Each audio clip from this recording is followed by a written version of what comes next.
The stars above Corvus 7 flickered as 40 warships dropped out of hyperspace.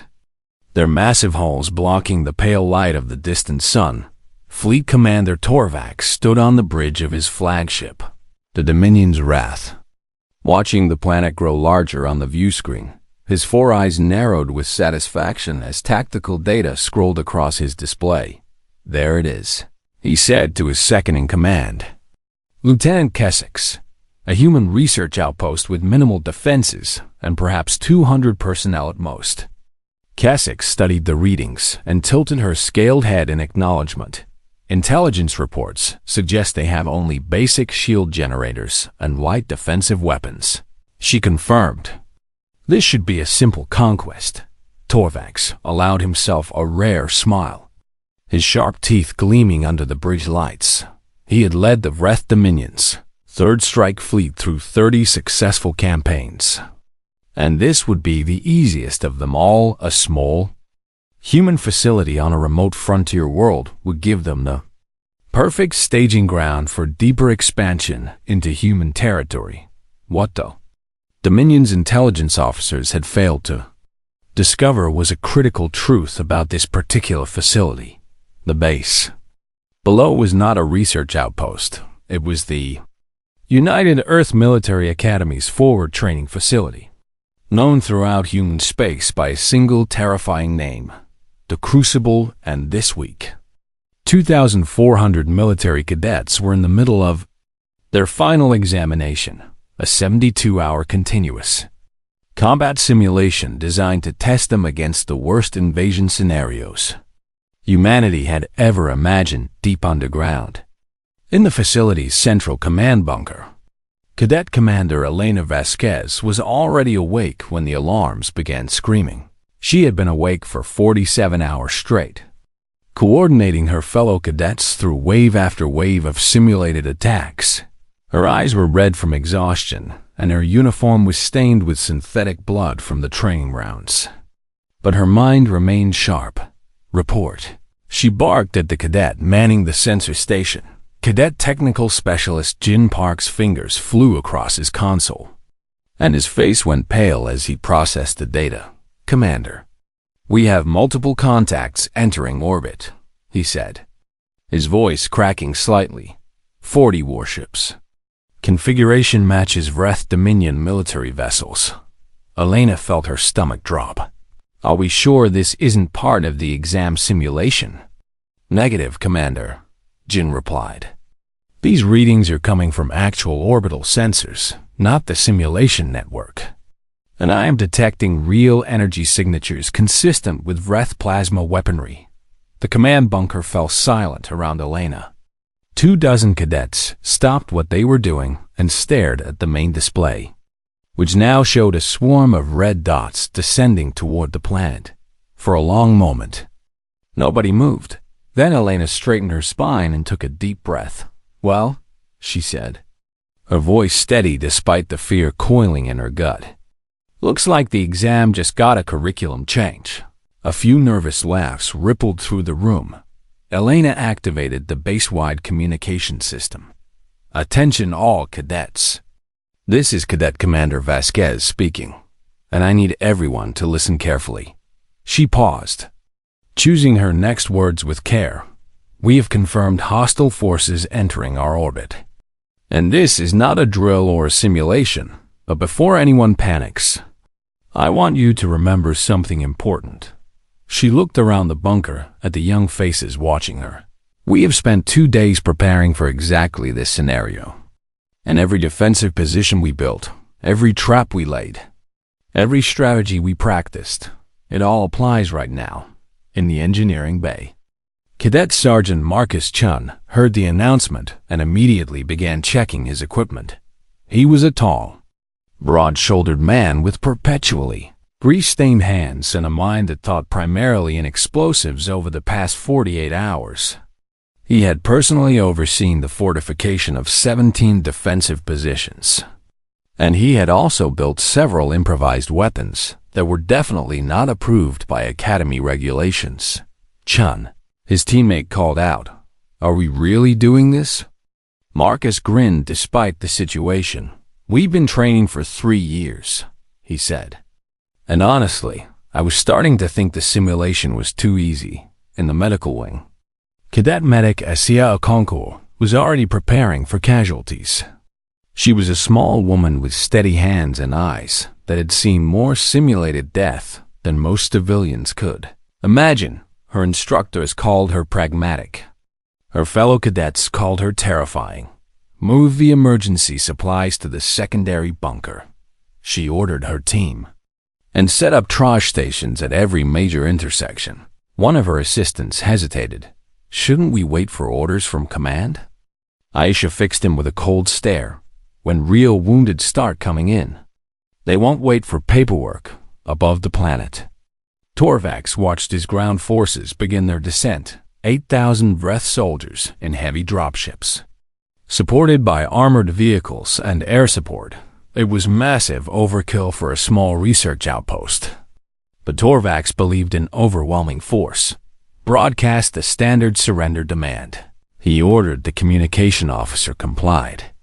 And moments later, Torvax's voice echoed through the human base. "Human facility. This is Fleet Commander Torvax of the Vreth Dominion, and you are surrounded by superior forces with no hope of rescue. So surrender immediately or face complete destruction.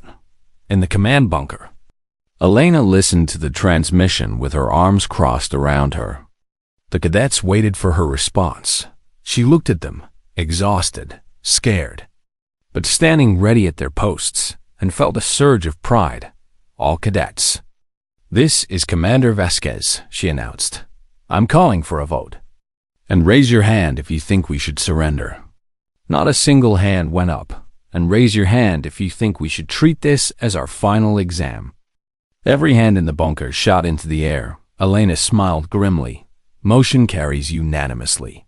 She turned to the communication console and opened a channel to the Vreth Fleet Commander Torvax. "This is Cadet Commander Elena Vasquez of the United Earth Military Academy. And in response to your demand for surrender, I have consulted with my fellow cadets." She paused for effect. "We decline." In the observation room overlooking the command bunker, 3 figures watched the unfolding events with professional interest. Senior Instructor Colonel Sarah Morrison took a sip of her coffee and made a note on her tablet. "Cadet Vasquez shows excellent leadership under pressure," she murmured. Beside her, Master Sergeant David Okonkwo, no relation to the cadet medic, nodded slowly. "The question is whether they can maintain unit cohesion when real casualties start occurring." The third instructor, a grizzled veteran named Commander James Wright, simply pulled out a bag of popcorn and settled into his chair.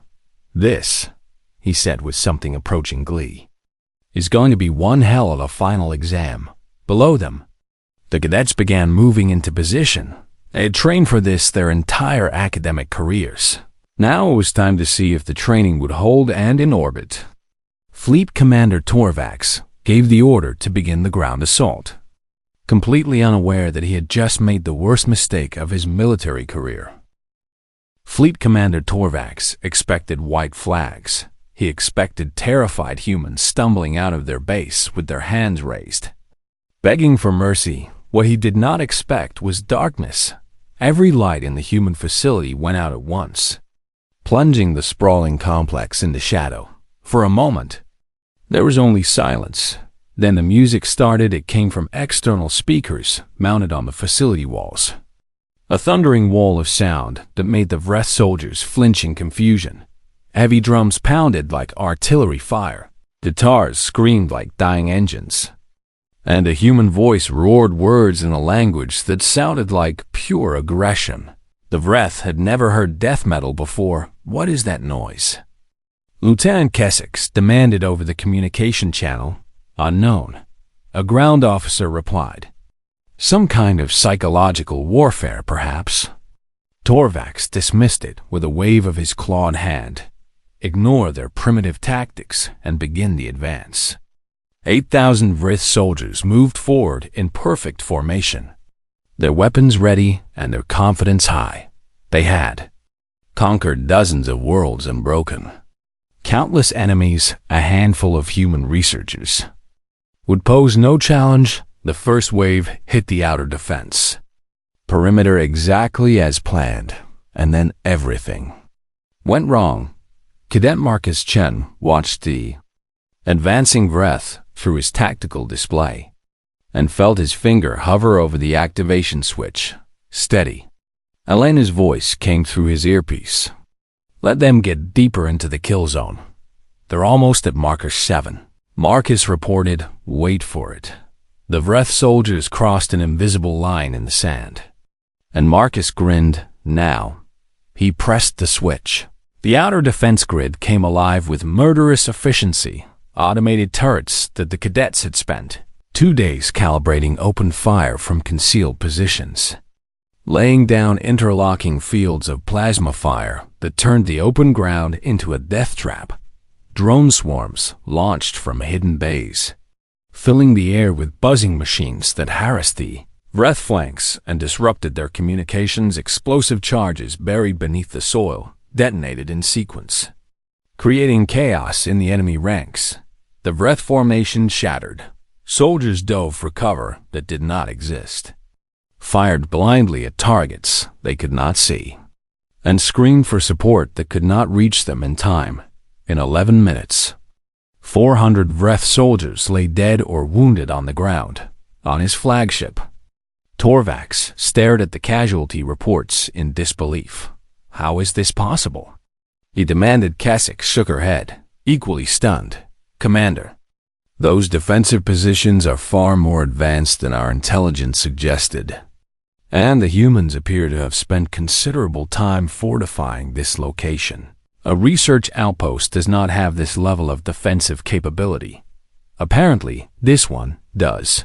On the ground, the surviving Vreth regrouped and tried again.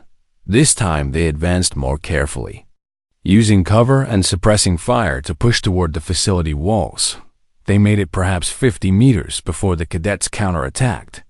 Elena had divided her forces into 4-person fire teams, each operating with the precision of a well-oiled machine. They appeared from nowhere, struck hard, and vanished before the Vreth could respond.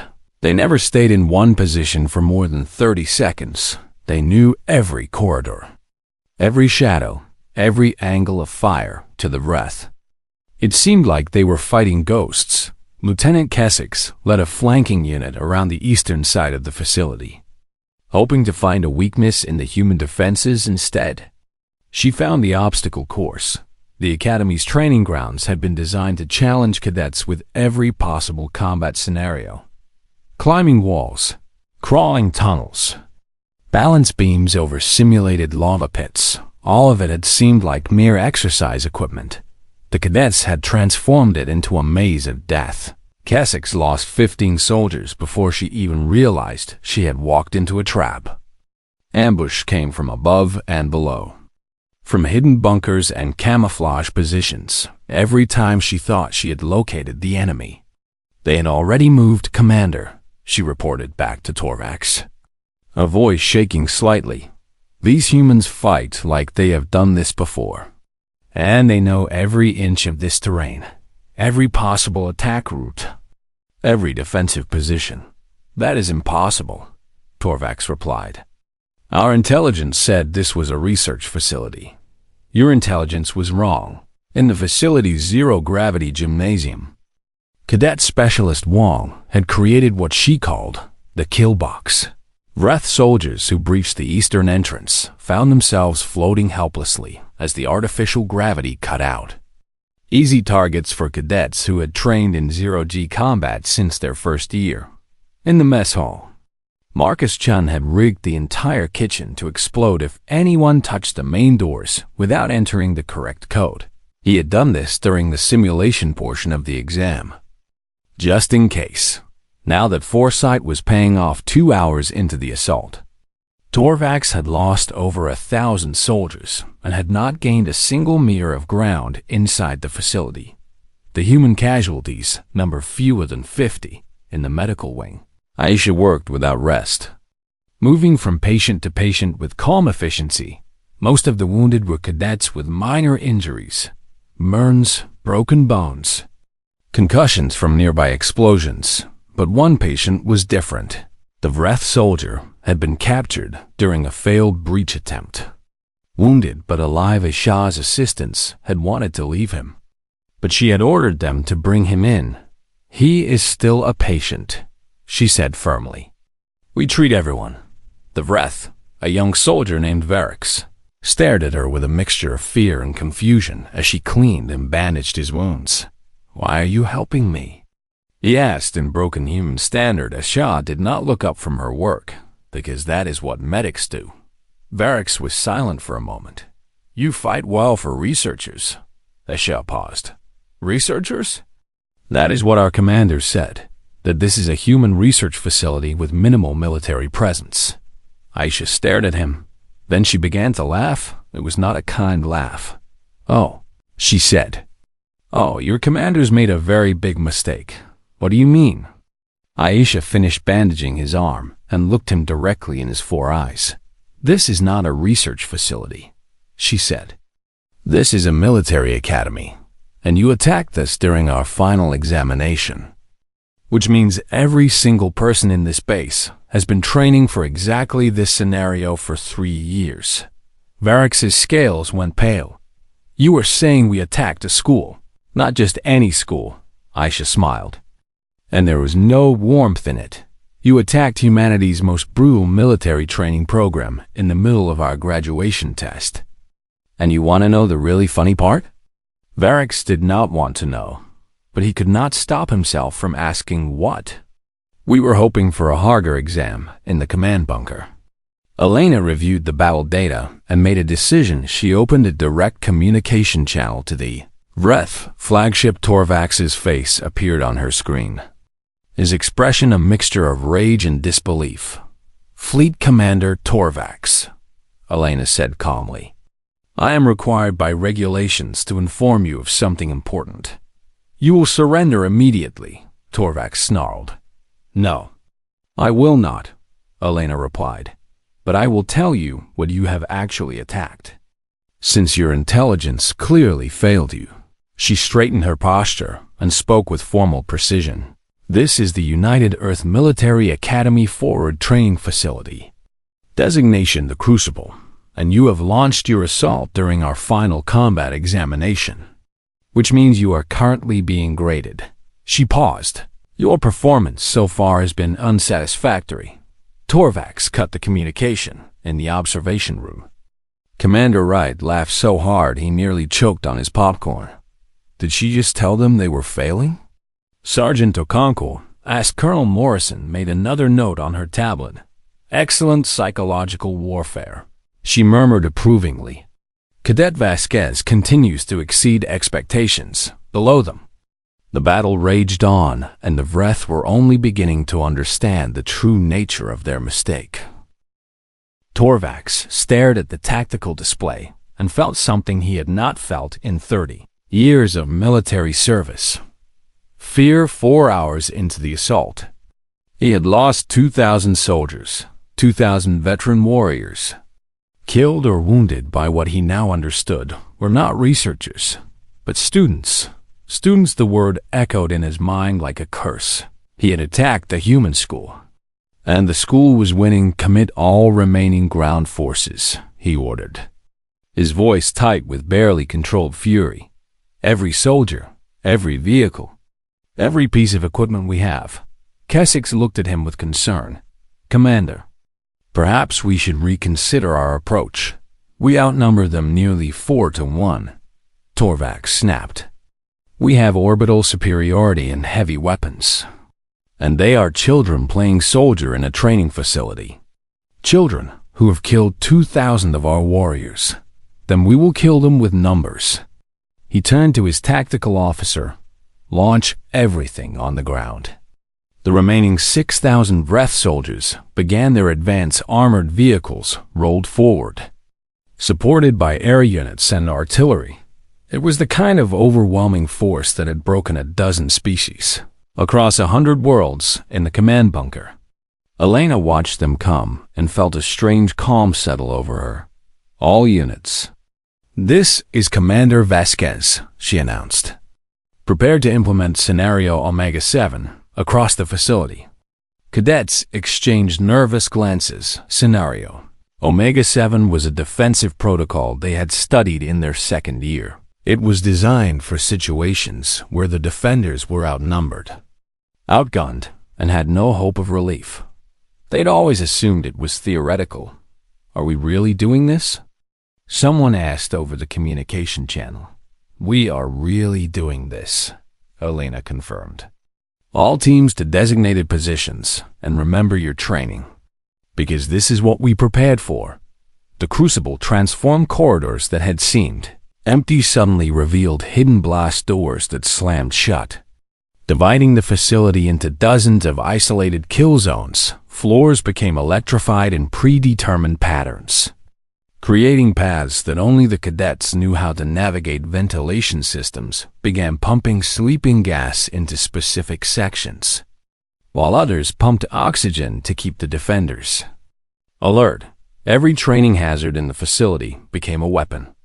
Zero-gravity zones expanded. The temperature in certain corridors dropped to freezing or rose to. Unbearable heat lights strobed in patterns, designed to disorient anyone who did not know the sequence. Marcus Chun stood in the engineering bay, surrounded by devices that would have given the Academy's safety officers heart attacks. "Chen to command," he reported. "All improvised ordnance is ready for deployment. What exactly have you built?" Elena asked. Marcus looked at his creations with something like paternal pride. "Remember how you told me to stop making explosives from cafeteria supplies?" "Yes, I did not stop," Elena sighed. "How many?" "Enough." In the medical wing, Isha had organized her patients into defensive positions. Even the wounded were armed, propped up behind makeshift barricades with weapons in their hands. The captured Vreth soldier, Varix, watched in amazement as a cadet with a broken leg calmly loaded a rifle one-handed. "Your wounded fight?" he asked. Aisha did not look up from her preparations. "Everyone fights, and everyone supports. Because that is how we survive." The Vreth assault hit the facility walls like a tidal wave, and the wave broke. Marcus Chun's improvised explosives detonated in sequence, turning the main approach into a cratered wasteland. Electrified floors sent Vreth soldiers convulsing to the ground. Sleeping gas dropped entire units where they stood, and through it all, the cadets fought with relentless precision. But the Vreth kept coming. Sheer numbers began to tell for every enemy they killed. 2 more appeared. The cadets were pushed back meter by meter. Room by room, Elena watched her defensive lines contract and made hard choices. "Abandon Sector 7, she ordered. "Fall back to secondary positions." "Commander, we have wounded in Sector 7. Get them out first. Then blow the corridor." "Understood." In the observation room, Colonel Morrison had stopped making notes. She stood at the window, watching the battle unfold with an expression of grim respect. "They are holding better than expected," she said quietly. "They cannot hold forever," Sergeant Okonkwo replied. "Eventually the numbers will overwhelm them." Commander Wright had finished his popcorn. His face was serious now, all trace of humor gone. "Should we intervene?" he asked. Morrison shook her head. "Our orders are to observe and evaluate, and we only intervene if the facility itself is at risk of total destruction." "And the cadets?" Morrison's jaw tightened. They knew the risks when they voted to fight on his flagship. Torvax watched the ground assault progress and felt his confidence returning. The humans were falling back. His forces were breaching the outer sections of the facility. Victory was only a matter of time. "Prepare orbital bombardment," he ordered. "If they will not surrender, we will bury them." His weapons officer hesitated. "Commander, our troops are engaged at close range, and bombardment risks significant friendly fire." "I did not ask for your opinion," Torvax snarled. "Target the facility's power generators, and if some of our soldiers die, they die for the Dominion." The flagship's weapon systems powered up massive plasma cannons oriented toward the planet's surface and fired in the command bunker. Alarms screamed as the orbital strike descended. Elena watched the trajectory data and braced for impact. The first shot hit the facility's training shields, barriers designed to simulate planetary-grade attacks for examination scenarios. The shields held. The second shot hit. The shields flickered, but held. The third shot hit, and the fourth. And the fifth. The shields held on the flagship. Torvax stared at his display in disbelief. Those shields should not exist, he said. A research facility does not have military-grade planetary defenses. It appears this facility does, Kasich replied, her voice carefully neutral in the observation room. Colonel Morrison checked the shield generator readings and nodded with satisfaction, performing above expected parameters. She noted, the engineering cadets did excellent work on the calibration. Below them, the cadets cheered as the orbital bombardment failed. Elena allowed herself a moment of relief before returning to the tactical display. All units, orbital threat is neutralized for now, but we still have 6,000 hostiles on the ground. So stay focused. In the Vreth command structure, cracks were beginning to show. Lieutenant Kasich pulled up intelligence files on her personal console, searching for anything that might explain what they had encountered.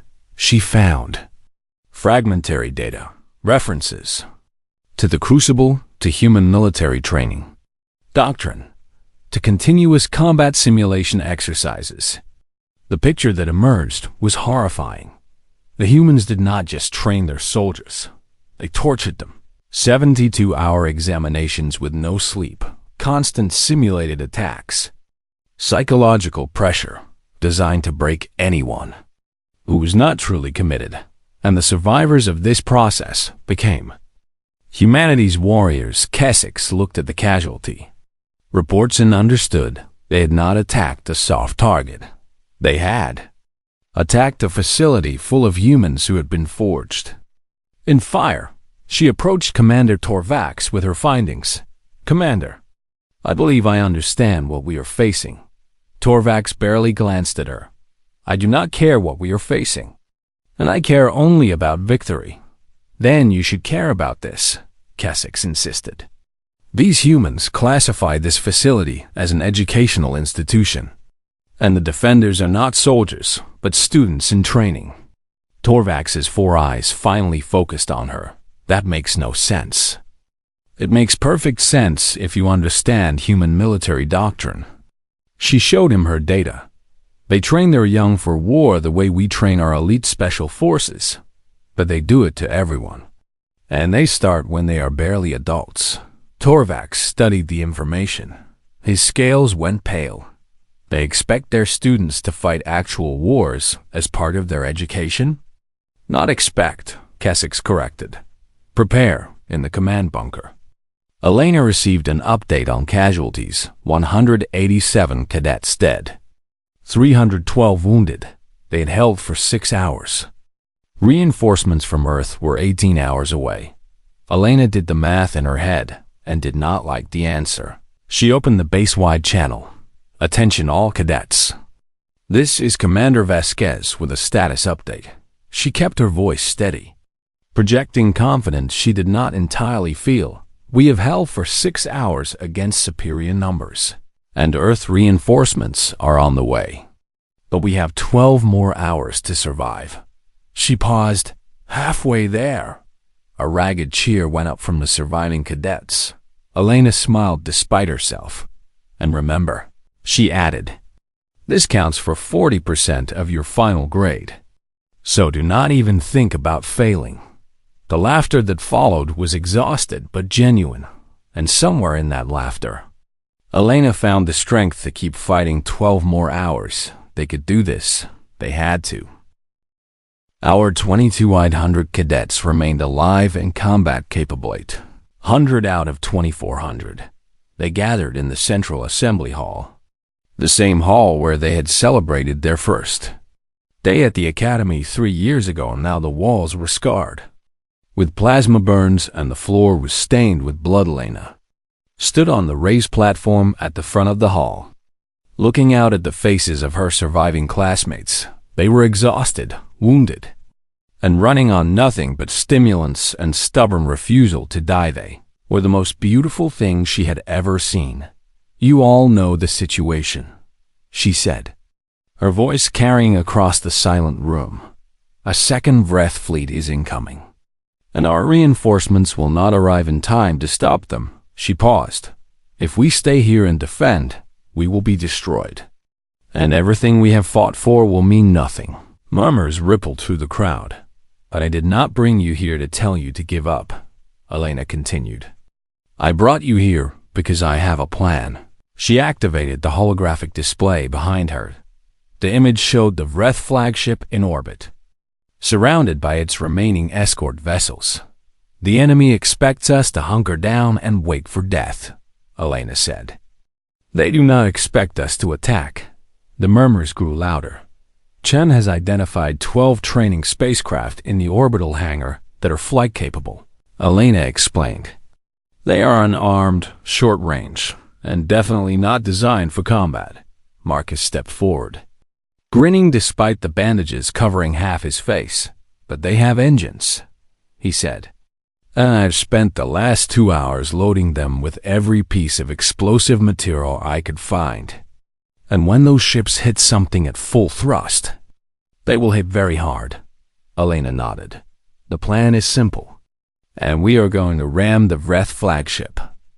Silence fell over the hall. Then someone in the back started laughing. It was not a laugh of mockery, but a laugh of pure disbelief at the audacity of the plan. The laughter spread, growing until the entire hall echoed with it. Elena waited for it to die down. "I need volunteers," she said. "Pilots who are willing to fly what is essentially a suicide mission." Hands went up across the hall, not just a few hands, every hand in the room. Elena felt tears prick at her eyes, but forced them back. "I only need 12 pilots." "Then pick the 12 best," someone called out. "The rest of us will make sure you have time to launch." Elena looked at her fellow cadets, her friends, her family, her brothers and sisters in arms. "You understand what this means," she said quietly. "The ground forces will need to counterattack to draw enemy attention away from the launch." "We understand," another voice said. 800 people charging 3,000. Elena pressed. "Those are not good odds." Aisha stepped forward from the crowd. "Commander," she said, "we have been fighting impossible odds for 22 hours. And what is a few more?" A roar of agreement went up from the cadets. Elena smiled. "All right then," she said. "Let us show these aliens what human students are capable of." The next hour was a blur of preparation. Marcus led his team to the orbital hangar, where 12 cadets with flight training prepared the improvised missile ships. Elena organized the remaining ground forces into assault teams, positioning them for a coordinated attack on the Vreth lines. Aisha gathered the walking wounded, arming them with whatever weapons remained in the observation room. The 3 instructors watched in silence. Colonel Morrison had tears running down her face, though her expression remained stoic. "They are really going to do this," Commander Wright said. "They are cadets of the United Earth Military Academy." Morrison replied, "What did you expect them to do?" At hour 23, Elena gave the order. "All units, begin the assault." 800 cadets charged out of the facility. They did not sneak or creep or try to use cover. They ran screaming toward the Vreth lines, firing every weapon they had and yelling the Academy fight song at the top of their lungs. The Vreth, exhausted and demoralized from 23 hours of grinding combat, saw what looked like a human tidal wave coming toward them, and they broke not because they could not fight, but because the sheer audacity of the attack shattered something in their minds. How could these humans still be attacking? How could they have anything left to give? What kind of species trained its children to be this utterly, completely insane? The Vreth lines, collapsed soldiers who had held firm against superior firepower, now fled before screaming students armed with improvised weapons and pure determination. Elena fought at the front of the charge, her rifle empty and a borrowed sword in her hands. She did not know where the sword had come from and did not care. All that mattered was pushing forward, creating chaos, buying time in orbit. Marcus Chun brought his improvised assault craft online. "All pilots, sound off," he said over the communication channel. 11 voices responded, each one steady despite what they were about to attempt. "Remember," Marcus said, "we only get one shot at this, so make it count." He engaged the engines. The consortium did not fall because empires that have stood for 50,000 years do not collapse overnight, but it transformed. In the months following the confrontation with Sol, the truth spread through every corner of the galaxy, and beings who had lived their entire lives under consortium rule began to ask questions that had been forbidden for millennia. Why did we exile the humans? Why did we hunt the Pyrolith? Why did we choose stability over growth and control over freedom and fear over hope? The answers they found in the newly released archives shamed many of the elder species because they learned that the consortium had not always been a force of stagnation. There had been a time long ago when the founders of the consortium had been explorers and dreamers and builders, but somewhere along the way they had become afraid of change, and that fear had calcified into tyranny. Sol and the reborn Pyrolith did not seek to destroy the old order because destruction would only create more chaos and more suffering. Instead, they offered an alternative. They traveled from world to world, and they shared the knowledge they had preserved, and they healed wounds that had festered for centuries, and everywhere they went they carried the lesson that Mira had taught them, that compassion did not need to make sense to matter, that kindness was not a weakness but a strength, that the measure of a civilization was not its power, but its capacity to care for those who could offer nothing in return. Humanity's exile was lifted within a year of the confrontation, and ships from the core worlds arrived at the colony on Kepler 442b, expecting to find primitives barely surviving on a harsh world. What they found, instead, amazed them. The human colonists had built communities that functioned without the rigid hierarchies of consortium society, and they had developed technologies that solved problems in ways that consortium scientists had never considered, and they had created art and music and stories that spoke to something deep in the hearts of every species that encountered them. But the humans did not demand vengeance for 3 centuries of exile. They did not claim territory or resources or reparations. Instead, they offered something that the galaxy had forgotten was possible: a hand extended in friendship without conditions. Mira Chun became the first human ambassador to the new Galactic Assembly when she was 16 years old, and she stood before representatives of 10,000 species, and she spoke with the same fierce compassion that had driven her to heal a dying phoenix in a crater on a forgotten world. "You were afraid of us because we are chaotic," she said, and her voice carried across the great hall without amplification because Sol stood behind her and amplified her words with its power. "You were afraid because we do not follow rules that do not make sense, and because we hope when we should despair, and because we love when we should calculate." She paused and looked out at the assembled beings, and she saw fear in many of their eyes, but she also saw curiosity and wonder and something that might have been hope. But chaos is not destruction. She continued, "Chaos is possibility, and possibility is how things get better, and we humans have always believed that tomorrow can be better than today, even when all the evidence says otherwise." She smiled, and it was the same smile she had worn when she was 11 years old and refusing to let a god die in a crater.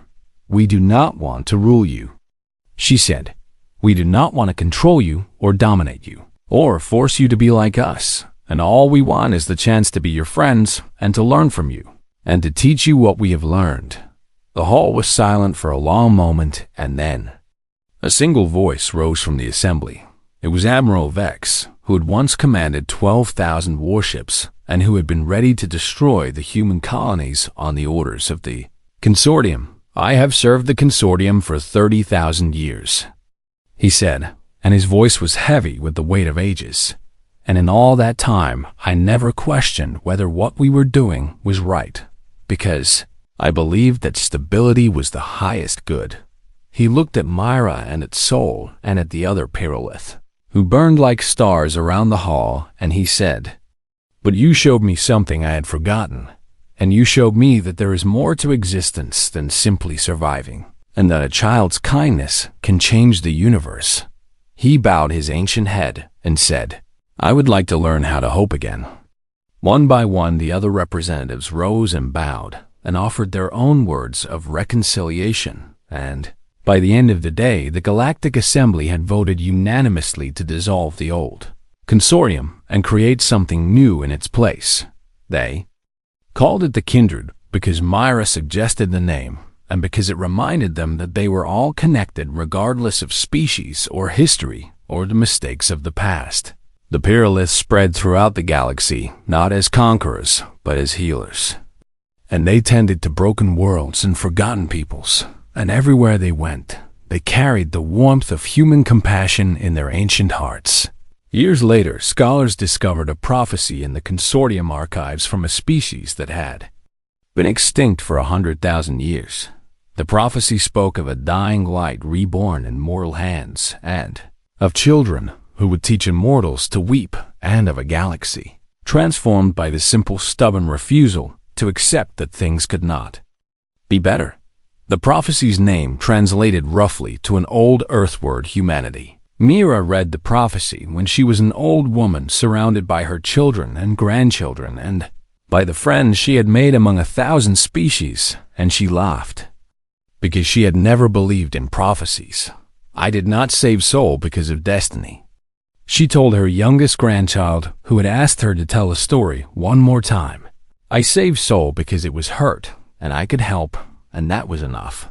Her grandchild thought about this and then asked, "But grandmother, how did you know you could help when everyone said it was impossible?" Myra smiled and said, "I did not know, and I just refused to believe that it was impossible." She looked out the window at the stars that humanity now traveled freely, and she remembered being 11 years old and afraid and determined, and she said, "That is what being human means, and it means refusing to give up, even when giving up would be easier, and it means caring about others, even when caring hurts, and it means believing that tomorrow can be better than today." She took her grandchild's hand and said, "Never let anyone tell you that kindness is weakness, because kindness is the strongest force in the universe, and one day you will understand." And somewhere among the stars, a phoenix burned with human fire and remembered a little girl who had healed it with bandages and bedtime stories, and it smiled because the galaxy was finally learning what that little girl had always known. That love was not irrational. It was the only thing that had ever made sense.